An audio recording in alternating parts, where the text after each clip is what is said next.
Mubende era abantu 8 be bafiiridde mwaka akabenje n'abalala 4 ne bakosebwa. Akabenje kano kabaddewo makati w'emmotoka 2, emu nga ya kika kya Toyota Hiace oba kamunye UBQ 154R ne UBE 535S eno nga ya kika kya bus Isuzu ya Link. Akabenje kano nga bwe mbagambye kabaddewo jjo olunaku olwajjo ennaku z'omwezi 8 ku kifo ky'Akatebe ku luguudo lw'Emityana Mubende mu district y'e Kasanda. Zabadde ssaawa nga 12 ez'akawungeezi.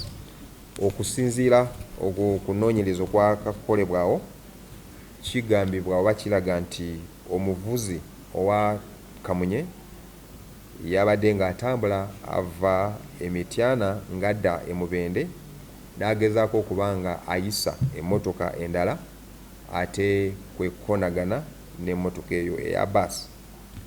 Ekyaviiriddemu ekyo nti abantu 6 be bafiiriddewo ate n'abalala 2 ne bafa oluvannyuma nga bamaze dda okuba nga baddusibwa mu ddwaliro.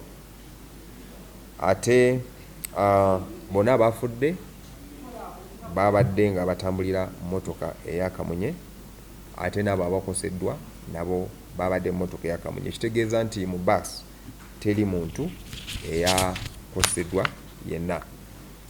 Okunoonyereza kukyagenda mu maaso ate nga bwe tunoonya ne omugoba w'eyo minibus oba kamunye ono ye yadduse naye poliisi eri mu kumunoonya.